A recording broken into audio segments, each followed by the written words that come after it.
Ibrani 3, 15, 19 Ibrani 3, 15, 19 sementara dikatakan, hari ini, jika kamu mendengar suaranya, jangan keraskan hatimu, seperti dalam provokasi. Karena ketika beberapa orang mendengarnya, mereka memprovokasi dia, tetapi tidak semua yang keluar dari Mesir melalui Musa. Tapi dengan siapa dia marah selama 40 tahun? Bukankah bersama mereka yang berdosa, yang tubuhnya terkubur di padang gurun? Dan kepada siapa dia bersumpah bahwa mereka tidak akan memasuki peristirahatannya, jika bukan mereka yang tidak taat? Dan kita melihat bahwa mereka tidak dapat masuk karena ketidakpercayaan mereka. Ibrani 3, 15, 19 komentar, ketidakpercayaan dan ketidaktaatan berjalan beriringan. Ada orang Kristen yang membuktikan diri sebagai orang tidak percaya dengan ketidaktaatan mereka.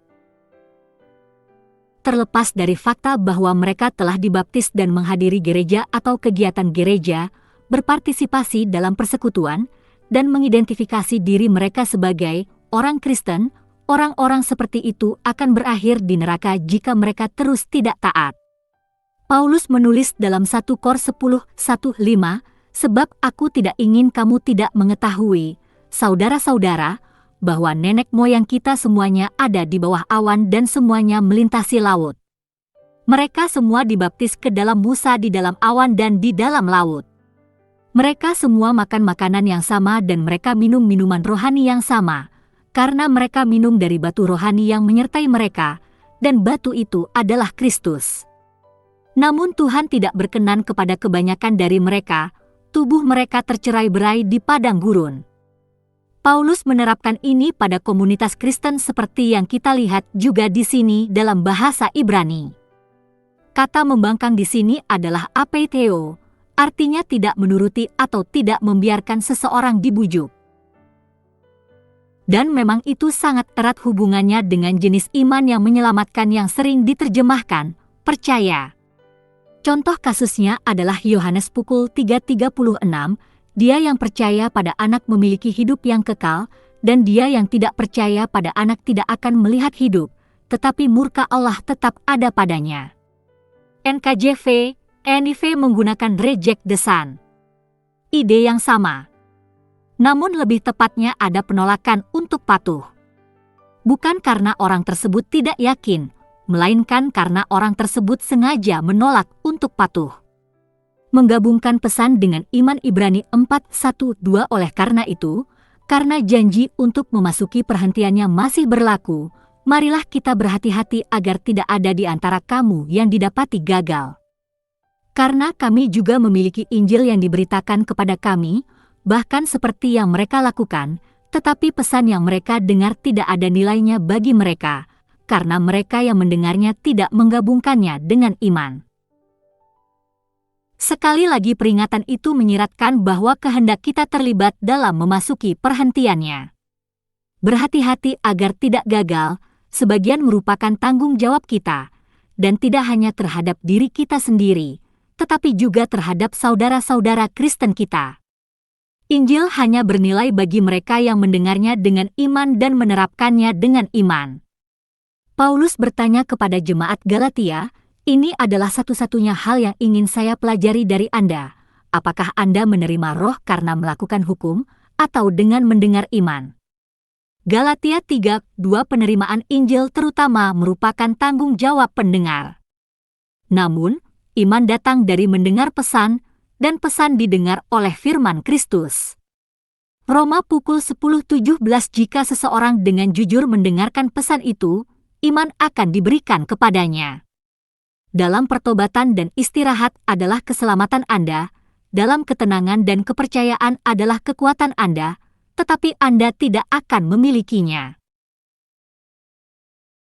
Yesaya 30:15 cuti panjang Ibrani 4:3-6 sekarang kita yang percaya memasuki perhentian itu, seperti yang Tuhan katakan, demikianlah aku bersumpah dalam amarahku, mereka tidak akan pernah memasuki perhentianku, berakhir sejak penciptaan dunia.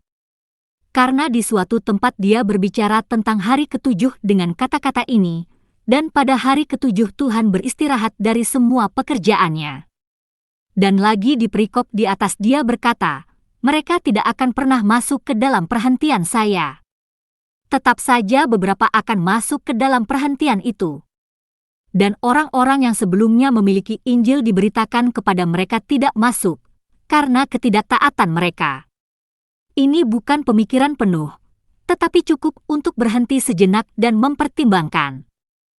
Kemana dia pergi dengan ini adalah gagasan bahwa sementara Alkitab berbicara tentang istirahat, seperti dalam Kejadian 2, di mana ia berbicara tentang Tuhan beristirahat pada hari ketujuh, masih ada hari istirahat par excellence dari referensi lain.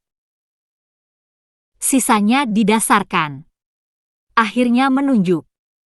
Karena sementara Kejadian berbicara tentang Tuhan beristirahat pada hari ketujuh dan namun istirahat Tuhan dibicarakan kemudian, ini menyiratkan bahwa istirahat tersebut bukanlah perhentian terakhir par excellence. Namun, juga tentang orang Israel lainnya yang disebutkan dalam kitab Bilangan, pasal 14, ini juga bukan peristirahatan yang sempurna. Untuk perhentian yang dijanjikan dalam Injil bukan hanya tentang real estate. Ini tentang keselamatan dari neraka, pengampunan dosa, adopsi ke dalam keluarga Allah, regenerasi hati, pikiran dan kehendak yang menghasilkan perubahan perilaku, kebangkitan orang mati, dan warisan kerajaan, termasuk memerintah bersama Kristus. Itu termasuk orang Yahudi dan bukan Yahudi, semua orang yang percaya. Mereka yang mendengar Injil tetapi menolak untuk masuk ke dalam perhentian Allah melakukannya karena ketidaktaatan. Di sini sekali lagi ada kata apeitai. Itu adalah penolakan untuk taat. Bayangan istirahat Sabat Ibrani 4:7-10 jadi Tuhan menetapkan hari tertentu lagi, menyebutnya hari ini, ketika lama kemudian dia berbicara melalui Daud, seperti yang dikatakan sebelumnya, hari ini, jika kamu mendengar suaranya, jangan mengeraskan hatimu. Karena jika Yosua memberi mereka istirahat, Tuhan tidak akan berbicara nanti tentang hari lain. Jadi, masih ada perhentian Sabat bagi umat Allah, karena siapapun yang masuk ke dalam perhentian Tuhan juga beristirahat dari pekerjaannya sendiri, sama seperti Tuhan beristirahat dari pekerjaannya.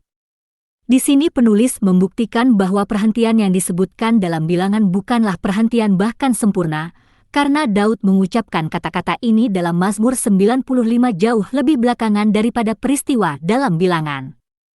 Di sini juga ia memperkenalkan kata lain, yang tersirat dalam kata perhentian menurut hukum, yaitu perhentian dikaitkan dengan hari Sabat. Kata istirahat di sini dalam bahasa Yunani adalah sabbatismos. Dan ini adalah satu-satunya tempat dalam Perjanjian Baru di mana kata khusus ini digunakan. Di tempat lain dalam bahasa Ibrani perhentian adalah kata-kata pausis yang berbeda. Namun, di sini kita melihat bahwa perhentian juga mengacu pada perhentian Sabat.